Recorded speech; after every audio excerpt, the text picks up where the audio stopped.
बिस्मिल्लाहिर्रहमानिर्रहीम, अस्सलाम वालेकुम। मैं गौहर भट्ट सियासत के प्लेटफार्म से आपकी खिदमत में हाजिर हूँ। और कश्मीर के इलेक्शन के जो नताइज एक्सपेक्टेड थे वो आ चुके हैं, और यही नताइज, इसी किस्म के नताइज, बल्कि वो कहानी मेरी आपको याद होगा, वो वीलॉग जिसमें मैंने आपसे ये कहा था कि बड़े घर में बड़े फैसले हो गए हैं, और बड़े घर की बड़ी कहानी मैंने आपको सुना दी थी। वो 15-20 दिन पुरानी बात है ये। तो उसके मुताबिक ही फैसले आ गए हैं। वहाँ पर PTI ने ही जीतना था, अक्सरियत उन्हीं ने लेके जानी थी, क्योंकि फैसले कहीं और होते हैं, ख़ास तौर पे कश्मीर के इलेक्शन में। इसमें अगर थोड़ा सा महसूस करें तो 12 सीटें हैं पाकिस्तान के अंदर। वो मैंने बार बार ये बात की है, फिर रिपीट कर रहा हूँ कि जो 12 सीटें हैं ना, उनमें से मतलब एक आधी सीट अगर की अपोजिशन की पार्टी को मिल जाए तो उन्हें शुक्रगुजार होना चाहिए हुकूमत पाकिस्तान का। उसकी वजह है कि ये सारा इंतज़ाम जो हुकूमत पाकिस्तान के हाथ में है। जहाँ तक कश्मीर की वैली की, यानी जहाँ पर वो आज़ाद कश्मीर की 33 सीटों का सवाल है, तो वहाँ पर नून लीग के साथ जो मामला हुए, वहाँ से वो 5 जीती हैं, एक उन्होंने पाकिस्तान से ली है। तो इसका मतलब ये हुआ कि वो 6 सीटें जो उनके पास हैं, वहाँ पर जो 5 सीटें हैं, वहाँ पर भी अगर नोट किया जाए तो सिर्फ मरीम नवाज़ ने वो 5 सीटें जो हैं उनको दिलवाई हैं। अदरवाइज़ तो वहाँ पर अगर लोकल सतह पर देखा जाए, ज़मीनी सतह पर देखा जाए, तो नून लीग की कोई ऐसी तैयारी नहीं थी। वहाँ पर की तंजीमें जो हैं उनके पास कुछ कहने को करने को नहीं था, तंजीमें कंप्लीट भी नहीं हैं। इसके अलावा अगर आप अब नोट करें तो ये बात देखें कि मरीम नवाज़ शरीफ जो रात को नताइज मुस्तरद कर गई कि मैं नताइज तस्लीम नहीं करती, लेकिन शहबाज शरीफ की जानिब से अभी तक इस बारे में कोई बात नहीं आई। उन्होंने नताइज तस्लीम की हैं या मुस्तरद की हैं, उस बारे में वो चुप करके बैठे हैं, खामोशी साधी हुई है। वो कभी जो फौजी हमारे शहीद हो रहे हैं किसी पहाड़ी सिलसिले में जीप गिरने से, उस पर इज़हार अफसोस कर रहे हैं, और कभी वो किसी छोटे से वाक़ये के ऊपर जो है वो इज़हार मज़म्मत फरमा रहे हैं। तो शहबाज शरीफ और मरीम जो है वो एक पेज पर नहीं थे। बहरहाल ये जो रिज़ल्ट आ गए हैं, अब ये आगे हैं, इनमें एक आधी सीट का ऊपर नीचे हो सकता है, और उसमें भी लगता है कि पीपल्स पार्टी की एक सीट बढ़ जाएगी, उसकी 11 से 12 हो जाएगी, क्योंकि 2 जगह के ऊपर अभी रिजल्ट्स जो हैं वो रिकाउंट हो रहे हैं, और एक सीट के ऊपर जो है वो इंतखाबात 4 पोलिंग स्टेशन पर होने हैं। तो उसमें भी जो मुकाबले में है इस वक्त तक वो पीपल्स पार्टी और नून ही हैं। तहरीक इंसाफ का उसमें कोई लेन देन नहीं है, लिहाजा अपोजिशन में ही जो है ना वो सीटें कम होनी है, ज़्यादा होनी है। PTI की तरफ से ऐसा कोई सीन नहीं है, PTI लुड़ियाँ पा रही है। लेकिन मैं ये समझता हूँ कि जिस अंदाज से मरीम नवाज़ शरीफ साहबा ने वहाँ पर जाके कंपेन चलाई, और जिस दबंग अंदाज से कंपेन चलाई, वो कोई मतलब आसान काम नहीं है ऐसे माहौल में कि जहाँ पर बात करना जो है वो जुर्म तस्वर किया जाता हो, बल्कि जुर्म हो बाकायदा तौर पे। आप देख लें, ये जो हैं अपना तारड़ साहब, अताउल्लाह तारड़ साहब, उनको गिरफ्तार कर लिया। वो क्या कह रहे थे? वो कह रहे थे हमारे कारकुनों को गिरफ्तार किया, आप ये गलत कर रहे हैं, ये कानून के मुताबिक नहीं है। उन्होंने कहा तुम ही आना काका, उन्होंने भी फाड़ लिया, बाहर उनकी ज़मानत हो गई है। तो ऐसे माहौल में मरीम नवाज शरीफ साहब का नारा मस्ताना लगाना छोटी गल नहीं है, ये मतलब बड़ी दिलेरी की बात है। मैं समझता हूँ मरीम साहबा के साथ के हवाले से मेरी उनकी पॉलिसी के हवाले से इख्तलाफ आता अपनी जगह पर, लेकिन वो उन्होंने बड़े दबंग अंदाज में कंपेन चलाई। अब शेख रशीद साहब जो हैं उन्होंने वो मर्ज तलाश कर लिया है जो कि नवाज शरीफ और मरीम के इक़्तिदार में उनको नहीं आने देता। लेकिन नवाज शरीफ का की करिए, वो उस हकीम से इलाज कराने को तैयार ही नहीं है जिसके पास इस मर्ज़ का इलाज है। और वो मर्ज़ जो उन्होंने तलाश किया है वो मैं शेख रशीद ही की ज़ुबानी आपको सुना देता हूँ, और फिर मैं आपको बताऊँगा कि वो आहर वो जो मर्ज़ है वो आहर क्या है, और शेख रशीद क्या चाह रहे हैं। शेख रशीद साहब ने फरमाया है कि नवाज शरीफ फ़ौज की नर्सरी से निकला है, और इसी फ़ौज के ख़िलाफ़ वो बदज़बानी करता है, जबकि सारी ज़िंदगी भी लगे रहें तो ये लोग इक़्तिदार का मुंह नहीं देख सकते। ये उन्होंने मर्ज़ तलाश किया है कि जनाब तुसी मुंह बंद कर लो, छिक्कू पालो मुँह देते, और चुप कर जाओ, कोई आइन की बात ना करो, कोई वोट की बात ना करो, कोई वोट की इज्जत की बात ना करो, जो जिमें चल रहे असी माजी उस तरह चले जान दो। 2021 में भी तुसी 1981 समझो, ठीक है, और इसी तरह से चीज़ों को चलाते रहें तो बिल्कुल ठीक है, आप इक़्तिदार में रहेंगे, मज़े करेंगे, और सुकून डाट कम रहेगा। साथ ही उन्होंने ये भी कहा है कि जनाब जो है ना अपना नवाज शरीफ साहब, उनका एक ही एजेंडा है, एंटी आर्मी, एंटी इस्टेब्लिशमेंट और एंटी इमरान खान। ये उन्होंने कहा जी ये उनका एजेंडा। अच्छा, अब नवाज शरीफ साहब ने एंटी आर्मी तो कभी कोई बात ही नहीं की। मेरी नहीं याददाश्त में ऐसी कोई बात आती कि उन्होंने एंटी आर्मी बात की हो।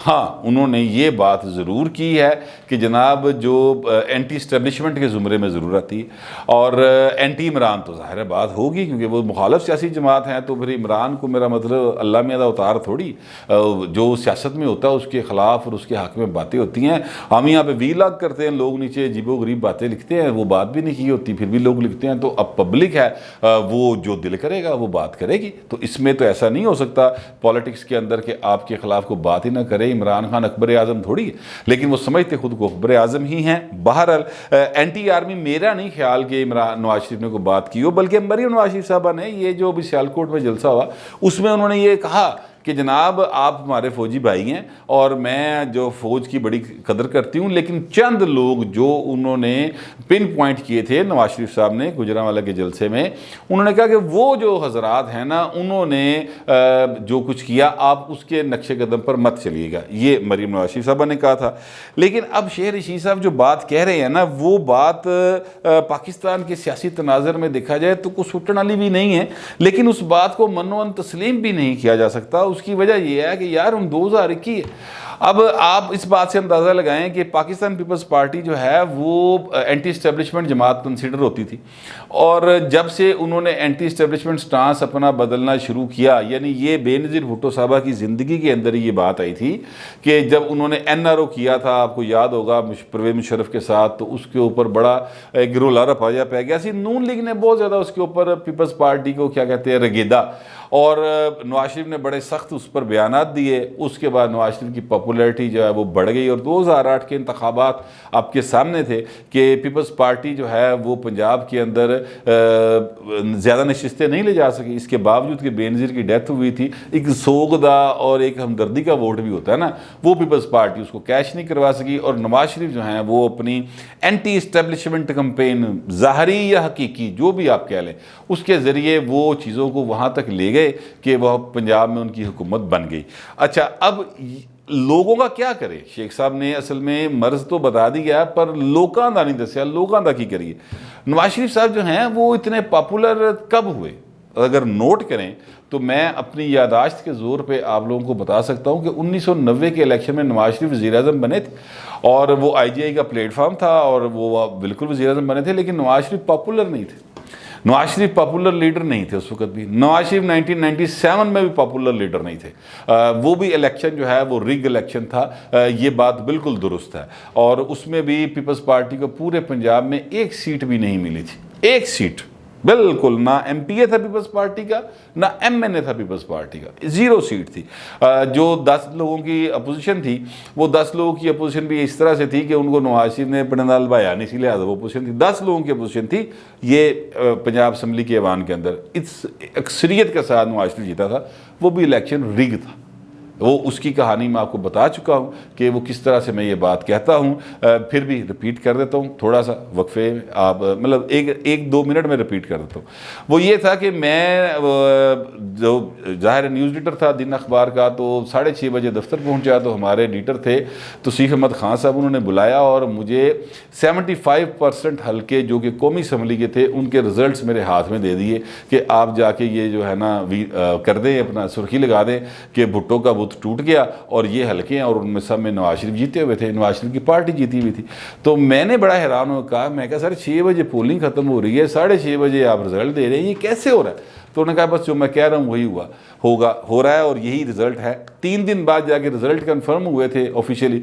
तो जो वोट लिख के दिए थे ना उन्होंने, फ़र्ज़ करें मोहम्मद बूटे के वोट थे 23,510, तो 23,510 ही आए सन बाद। तो इसका मतलब क्या था? इसका मतलब था कि उस वक़्त की जो मोक्कल थे उन्होंने कार्रवाई ये डाली हुई थी। बहरहाल शेर रशीद साहब जो हैं वो कहते हैं कि जनाब नवाज शरीफ जो हैं वो एंटी इस्टेब्लिशमेंट है। ओ पाइन की करे नवाज शरीफ, उसके पास रास्ता क्या है? नवाज शरीफ एंटी इस्टेब्लिशमेंट है, शहबाज शरीफ नहीं है, तो शहबाज शरीफ दे क्या बंदे ही नहीं आते, लोग उसकी बात ही नहीं सुनते, लोग उसके मजमे में नहीं आते, मरीम के मजमे में आ जाते हैं, मरीम की बात सुनते हैं। मरीम का जलसा भरवां जलसा होता है, सियालकोट जलसा किया शेख साहब, तुम 10 बारी भी, मेरा मतलब अल्लाह माफ़ करे मेरी गल कहने लगा सा रुक गया, वो आप करके देख लें तो आप इतने बंदे नहीं इकट्ठे कर सकते जितने मरीम कर गई। क्यों कर गई? इसलिए कर गई मरीम नवाज वहाँ पर बंदे इतने इकट्ठे, क्योंकि मरीम नवाज शरीफ एंटी इस्टेब्लिशमेंट बोलती है। लोग अब इस्टेब्लिशमेंट के ख़िलाफ़ बात करते हैं, लोग बात सुनते हैं, लोगों को वो बात पसंद आती है जो इस्टेब्लिशमेंट के ख़िलाफ़ जा रही होती है। अब क्या करे गरीब आदमी, माड़ा आदमी, वो कितने जावे, चिड़ी बेचारी की करे तो ठंडा पानी पी मरे वाला सीन है। नवाज शरीफ बेचारा इस गर्दाम में फंसा हुआ है। एक बंदा उसने शहबाज शरीफ की सूरत में एक छोड़ा हुआ है कि यार तू ज़रा बिच को गल चलाई रख, शायद कोई सिलसिला चल जाए। लेकिन अगर आप पब्लिक एट लार्ज की बात करेंगे तो लोग समझते हैं कि जनाब ये हमारे जो महंगाई है, बेरोज़गारी है, ये सारी इमरान की वजह से। और इमरान को कौन लाया? इमरान को लाया इस्टेब्लिशमेंट। तो इस्टेब्लिशमेंट के बारे में इमरान ने खुद ये तासुर दिया कि जनाब मुझे इस्टेब्लिशमेंट लेके आई। वो हर बार ये कहता रहा कि जनाब हम वन पेज पे हैं, फ़ौज और हुकूमत वन पेज पे है, फ़ौज और हुकूमत वन पेज पे है। लोग की जड़े ने फिर वो समझ बैठे, उन्होंने कहा जनाब यही लेके आए, ये वो मामला है। तो लिहाजा अगर इस्टेब्लिशमेंट के ख़िलाफ़ अगर कोई साजिश हो रही है, अगर इस्टेब्लिशमेंट के ख़िलाफ़ कोई बंदा अमली काम कर रहा है ना, तो वो इमरान खान कर रहा है। वो अपनी नाअहली को, अपनी नालायकी को, अपने गैर तजर्बाकारी को और अपनी जो उसके ज़हन में कोई थॉट्स है ना, वो देवानंद वाले, सॉरी देवानंद कहता हूँ, संजय दत्त वाले, जिसमें वो खलनायक बने फिर रहे होते हैं, तो वो सारे उनके मामला हैं। उनको अमली जामा पहनाने के चक्कर में अवाम जेडी रुल के रह गई है। लेकिन इमरान खान कहता है कि जनाब हम और इस्टेब्लिशमेंट एक पेज पे हैं। लोग की कहते फिर असल ताकत तो ना खुले, तो उन्होंने वजह तो बैठा है। लिहाजा लोगों का जहन ये बन गया है। और नवाज शरीफ जो हैं उनको इस बात का भरपूर तरीके से अंदाज़ा है इस बात का कि अगर मैं एंटी इस्टेब्लिशमेंट स्टांस छोड़ूंगा तो उसके बाद लोग मेरी तरफ नहीं रहेंगे। पीपल्स पार्टी ने एंटी इस्टेब्लिशमेंट स्टांस छोड़ा, आसिफ जरदारी साहब ने उसको छोड़ा एंटी इस्टेब्लिशमेंट स्टांस को, और नतीजा क्या निकला? नतीजा ये निकला कि पीपल्स पार्टी पंजाब में से अब उसका खात्मा बिल खैर हो चुका है। यानी पंजाब में वो कहीं वर्चुअली एग्जिस्ट नहीं करती। अभी ये PP 38 का इलेक्शन है सियालकोट में, उसके ऊपर मैं अगला वीला करूंगा, उसकी डिटेल आपको बताऊंगा। PP 38 के इलेक्शन में आप देखें इस बात को कि पीपल्स पार्टी का कैंडिडेट ही कोई नहीं।